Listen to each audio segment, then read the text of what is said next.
It's time for pumpkin flavors and new fall favorites at Dunkin'. And also some tough decisions. Like, do I want a signature pumpkin spice iced latte? A brand new oat milk latte? A new chai latte? Or a pumpkin iced coffee? Oh, and the bakery. Do I want a pumpkin donut or there are other people behind you in this drive-thru. I'll just take it all. Okay. It's all the cozy you crave at Dunkin'. Pumpkin favorites and new fall additions, like new creamy without the dairy oat milk lattes and the signature pumpkin spice iced latte, plus more. America runs on Dunkin'. Price and participation may vary. Limited time offer.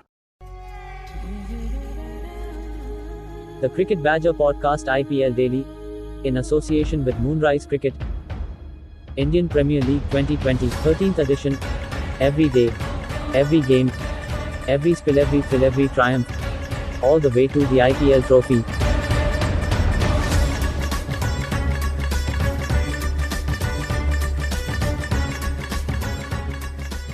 Hello everybody, welcome along. It's the Cricket Badger IPL Daily. I'm James and wow, what a day we've had. We'll get to that in just a second, but first of all, thank you to our sponsors, Bodyline, TShirts.com and Moonrise Cricket.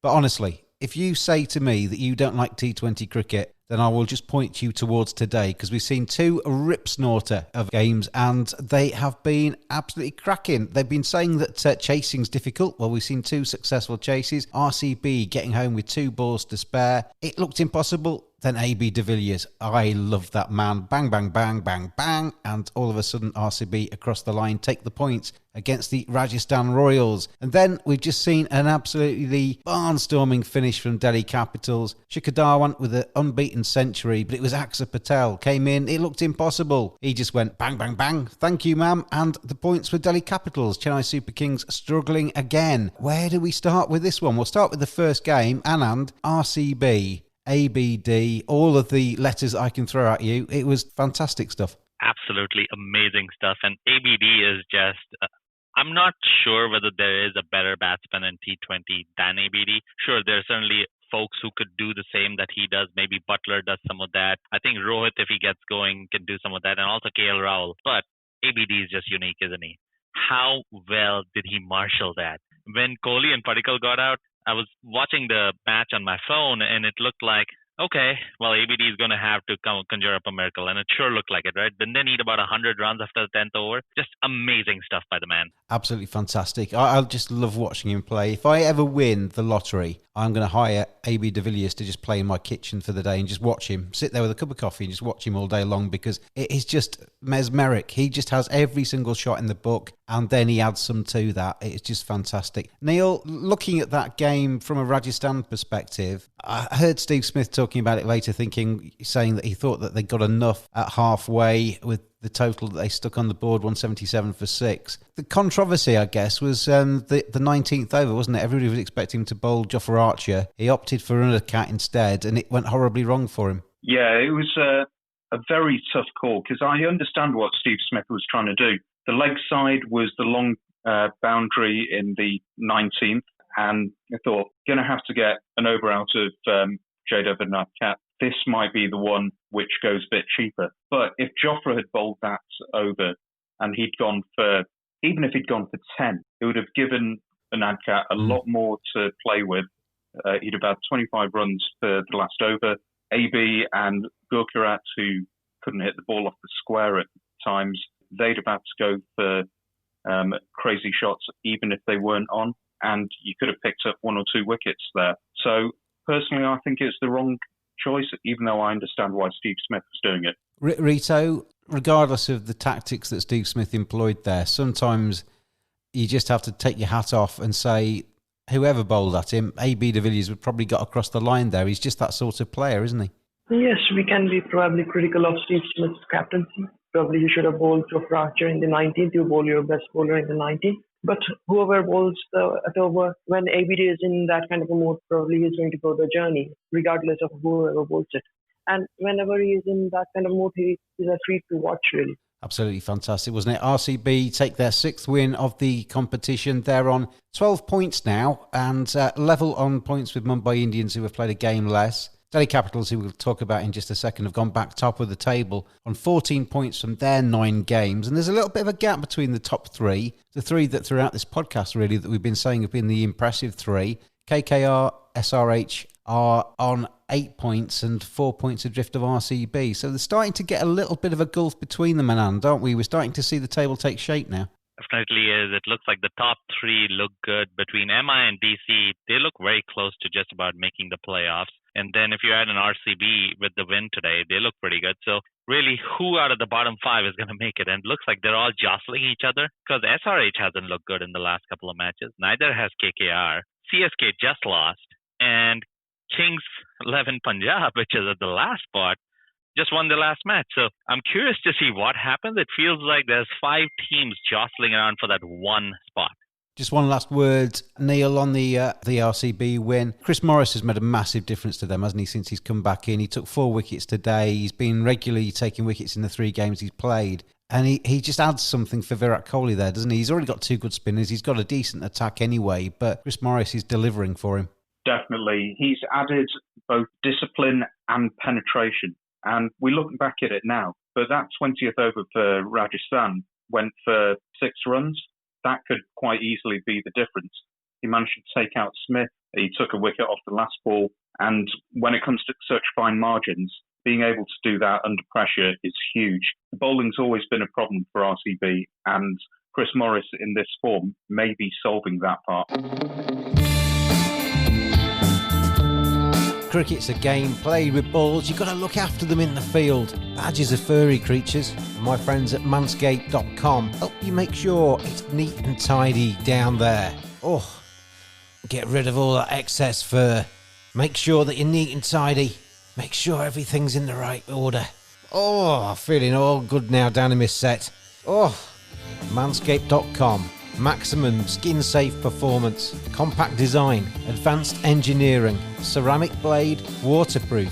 And it doesn't end there. Show you care by caring for your pair. Cleansers, revivers, preservers. Simply go to manscaped.com, quote the discount code BADGER. You get 20% off, you get free shipping, and you get some seriously quality equipment. Manscaped.com. Get on there now.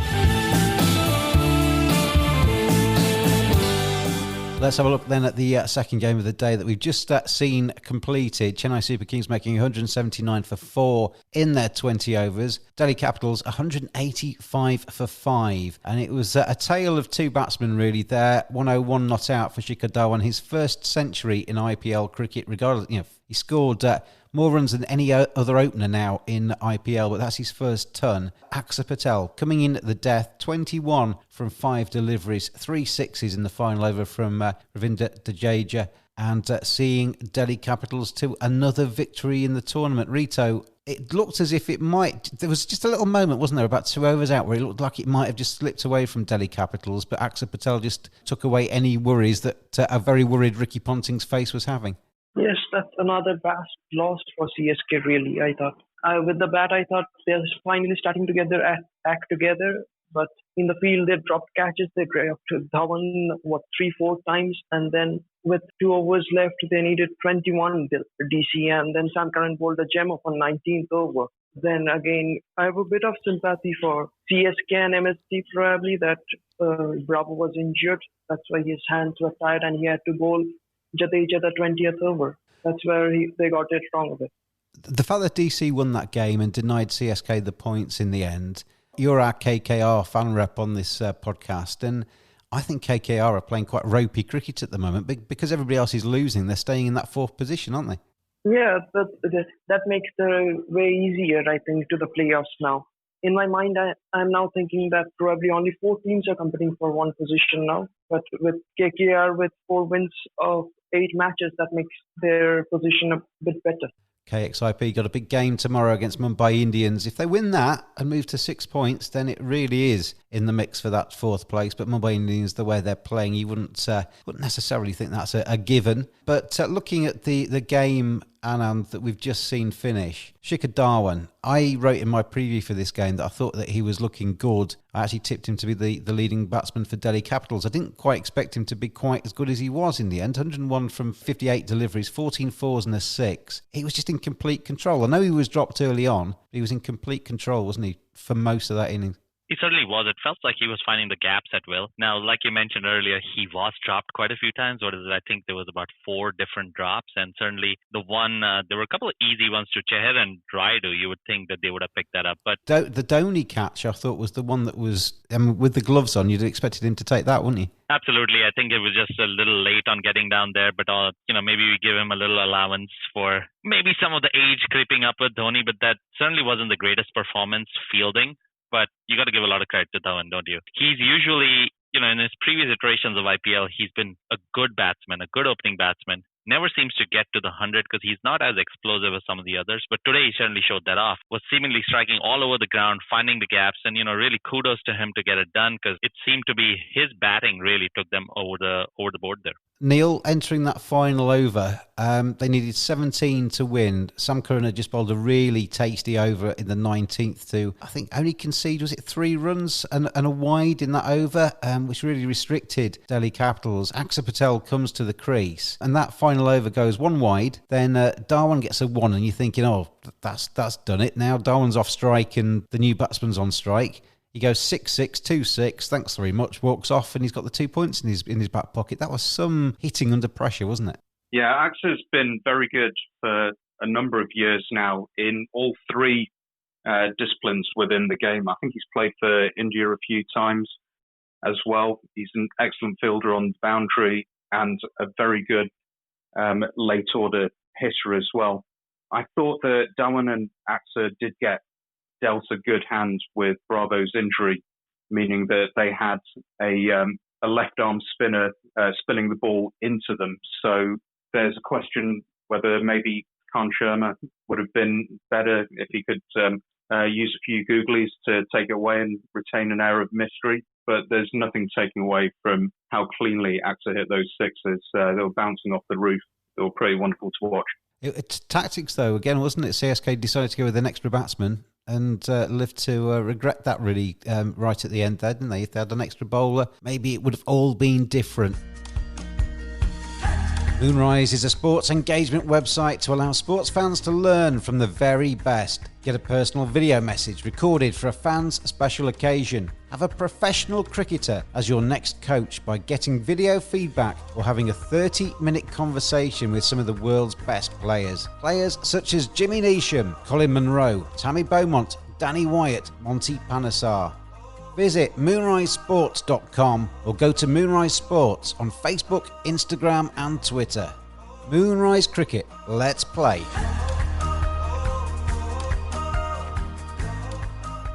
Let's have a look, chaps, at our Moonrise moment of the matches today. Start with you, Rito. Where would you take me for your moment of the games? Well, my Moonrise moment of the match from RCB and RR would be Chris Morrison's 20th over, really. That's when I thought the momentum of the match shifted towards RCB. If he had bowled a really poor 20th over, then RCB would have been under pressure, serious pressure to chase those runs. But he bowled a real nice, tidy over and got the momentum in favour of RCB. Yeah, he's bowling really well, isn't he? Anand, what about you, your Moonrise moment of the matches today?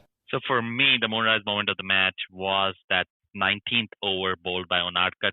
You have AB de Villiers, arguably the most explosive batsman in the format, just going after him. And I think 35 was needed of 12 at that point. He got 25 off there. Yeah. I know there's an argument made that, well, if Archer had gone earlier, ABD would have gone after Archer as well because he did it 2 sixes of Archer. But that 19th over basically changed the whole complexion of the match. Neil, your Moonrise moment of the matches today? Maybe a little bit cheeky, but in that 19th over by Sam Curran, he bowled a wide, which Dhoni applauded as a good ball, and then the umpire still gave the wide. After the umpiring against my team, Sunrisers, the other day, it was good to see an umpire not crumble in the face of Dhoni's wrath. Yeah, Paul Rifle was a little bit less strong, wasn't he, in that game the other day? For my Moonrise nomination, I'm going to go with Axar Patel, but the only reason I'm not mentioning ABD in this is because we mentioned him enough. I think he was the Moonrise moment the other day, and if every time ABD walks to the crease we give him the Moonrise moment, he will always have it because he always does things like that. He was incredible, but I just thought Axar Patel coming in and hitting those 3 sixes like he did was rather special. And I'm going to overrule you, actually, gentlemen. I'm going to give the Moonrise a moment of the matches today. Aksa Patel for those 3 sixes in the final over to get Delhi Capitals across the line. Want to get your game the very best it can be? The future of coaching. Talk to a pro. 30-minute video conversation. Video analysis from players at the top of their game. Video shout-outs. Get a personalised message from a pro. Great for birthdays, congratulations messages, a prank, or a simple hello. Visit moonrisesports.com or go to Moonrise Sports on Facebook, Instagram and Twitter. Moonrise Cricket. Let's play.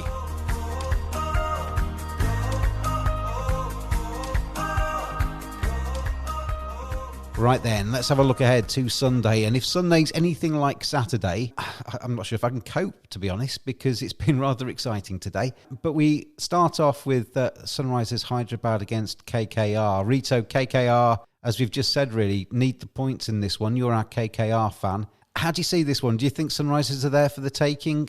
Or are you worried that KKR, their last 2 performances have been pretty grim? Are they just dying before our very eyes? Are their hopes disappearing? Well, they have probably had a captaincy change. So Morgan's first game didn't go according to plan, but we were, as a KKR fan, I would say probably against SRH, those are 2 points up for grabs. We haven't had the complete game as of yet, but I would say tomorrow's game is going to be a perfect game for KKR, and that's 2 points for us. Neil, Rito's very, very confident there that KKR are going to bounce back and take the points off your boys, the Sunrisers Hyderabad. Are you feeling the same way in the other direction? Absolutely. I think over the last few games, Sunrisers have been slightly less of a shambles than KKR. So that should put us just ahead. Of course, every time I say something like that, there'll be the classic redemption story and we'll get trounced. But I'm feeling quietly confident about this one. Looking at the table, though, Neil, this is really important, isn't it? SRH are on 6 points, played the same games as KKR, who are 2 points ahead of them. This is SRH's chance, isn't it, really, to just narrow that gap and get themselves really in contention for playoffs? Yeah, it's got to the stage where every game is becoming must-win just to stay in contention for that 4th place. We've had a couple of bad losses, but I actually don't think we were that far away in each of the games. So slowly but surely, I think Trevor's getting an idea of the best way to set out our team. We got Tawatiad once, and then, to be fair, CSK had the best of it in the last game. But I've seen good signs, and the fact that Kane is in excellent form at the moment, and I think Warner and Bairstow are both due a big innings. I think they'll hold us in good stead. If you haven't been Tawatiad in this IPL, then you've not lived, have you, really? You've not experienced the UAE if you've not been Tawatiad yet. Warner, I was just going to ask you about him. His scores in this series have been 6, 36, 45, 28, 60, 52, 48 and 9. Now, that's consistent. It takes him to the top of the Sunrisers Hyderabad scoring charts, but there's not that big innings in there, is there? There's not the match-winning innings that we expect from David Warner. I think Warner's been playing the same way that Dhawan had up until the last few games, which is to play the anchor role with Bairstow taking the more aggressive stance. The problem's been when Bairstow gets out first, then you're left with Warner and Pandey, who are both excellent players, but both playing that anchor role, and the innings haven't moved along quite quickly enough. So if Bairstow does get out first, then Warner needs to switch gears and start playing the aggressor a lot more, especially considering Kane at 4 has been absolutely superb in coming in, shoring up an innings, and then exploding towards the end. We've already seen with Dhawan that since Pant got injured and Prithvi Shaw's had a downturn in his fortunes, he's had to take on the more aggressive role with Virani coming in as the anchor, and that's paid dividends. If David Warner can switch from anchor to aggressor if Bairstow goes out first, then I think it'll do him the world of good. I think he's struggling actually with the pace of the pitches. I think he likes the ball coming onto the bat. The pitches are slowing down, and I think he's struggling to actually get his timing to play that aggressor role. But we'll see. That might change tomorrow. Rito, final point on KKR. Andre Russell, I've been waiting for him to explode. I've been waiting for him to hit the 50 off 20 balls and see KKR home, and it's just not quite working for him. When are we going to see the big man turn up and start to unleash those fireworks? Yeah, that's where probably KKR's key to all problems lies, really, in their middle order. If that middle order fires, then they're in a lot better space than they are really. With Andre Russell and Dinesh Karthik has played innings of substance only once in this tournament. If all of those three, Morgan, Andre Russell, Dinesh Karthik, if those three guys fire together, then they're a completely different team. So we hope tomorrow is that new day and all three together fire again. We'll come back to you, Anand. Now, I'm going to give you the chance to, because I know what those girls are going to say to me if I ask them for predictions. Who do you see winning the SRH KKR game? So between the two teams, I think the margins are going to be slim. It really depends who's going to get there. I'm going to give this to KKR just because I think Morgan's eventually going to come good, and I think Russell's going to get at least one inning where he goes off. Now, I've been thinking that that's going to happen for the last 3-4 matches, but I think law of averages, Russell gets back, and then Morgan's just pure class. So I feel that they're going to come back. Bodyline TShirts.com. Browse the finest collection of cricketing T-shirts on the web. Hundreds of original cricket designs for cricket players and fans alike, featuring everyone and everything from Larwood to Leach and Cow Corner to chin music at bodylinetshirts.com. And you can get 10% off your first order using the code BADGER at checkout. bodylinetshirts.com. T-shirts for the discerning cricket fan. Very quickly, Anand, let's move ahead to the Mumbai Indians against Kings 11. Mumbai Indians, your team, looking very, very impressive. Probably already made the playoffs, we don't know yet, but they've got decent points on the board already. Kings 11 Punjab, though, confidence rebuilt. The Universe boss is back in their side. Their two openers are the top two batsmen in the competition. Mumbai Indians have got to be quite scared about them at the moment, haven't they? Well, I don't know whether I would go scared, but they certainly are showing signs of life. I mean, you talked about those two openers doing great, and they've been phenomenal. However, what's happened with the rest of the batting, right? So apart from Puran, pretty much nobody has played. And I think Maxwell's sitting on 58-odd runs. So I think adding Gale in there probably changes the dynamic of their batting a little more. And maybe they might take a look at splitting up those openers, although you never want to change a good thing. But if you get Gale up top, he takes a little time to get going. And once he's set, Gale can explode. So I wonder whether that's going to be the case. However, look, Mumbai Indians, everybody seems to be firing on all cylinders. Just because you have a great squad doesn't mean that you're going to win every time. But here it does look like everybody's coming into form. 5-match winning streak. I think the narrowest winning margin for Mumbai is 34 runs when batting first and 5 wickets when chasing. So these guys have just been on fire. So I feel fairly confident that Mumbai Indians are going to go well in this. But it should be a fun match because, again, Kings 11 Punjab, they might be at the bottom of the table. They should have won at least 2 more matches or possibly 3 more matches. And that would bring them right up into the top 4. So I think they're actually a pretty good squad. And bizarrely, if SRH did beat KKR tomorrow, they'd both be on 8 points. If Kings 11 beat Mumbai Indians, they'd be on 6 points. Certainly not out of this tournament, which is incredible to think considering the run they've had. Neil, I'm going to let you decide on this one. Who do you think is going to win between the Mumbai Indians and Kings 11? I can't look beyond Mumbai, to be honest. They seem to have absolutely everything covered. The one question I would have in matchup against Kings 11 is normally you'd want to go at Chris Gale with a right-hand off spinner. Mumbai haven't had one of those in the team so far, so I wonder if anything will get changed because they're very big on matchups. Either that, or you want to bring in the pacers to brutalise him very early on before he gets in. But I can't see past Mumbai. The depth in the squad is way too much, and I think if you get through 2 out of Agarwal, Rahul, and Gale, then there's a soft underbelly that Mumbai can expose. Rito, are you in agreement with Neil? Do you see Mumbai Indians winning this one tomorrow? Yeah, probably for the tournament. You would want KXIP to win tomorrow, but I can't just look beyond Mumbai's power, really. No, I agree. I think Mumbai Indians are looking rather scary, scarily good. And, despite a Kings 11 resurgence, it might be just a little bit too much for them tomorrow.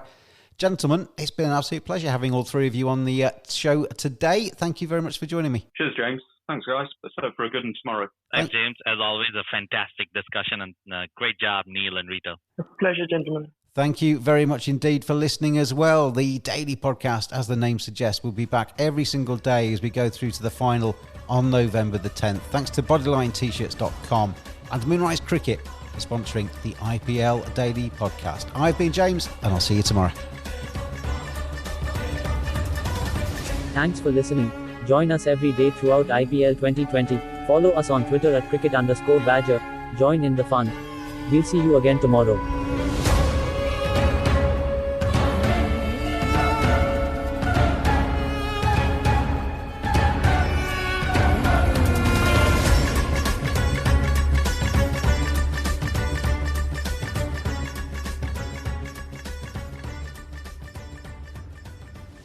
It's a great time to get a great deal on a new car when you get approved for an auto loan from PenFed. Our Powered by True car rates are as low as 1.39% APR on new vehicles. Finance for a longer term to lower your monthly bill, plus take up to 60 days to schedule your first payment. Join PenFed, and together we'll keep you moving forward. Anyone can apply. Visit penfed.org/auto or call 1-800-247-5626. To receive any advertised product, you must become a member of PenFed, insured by NCUA.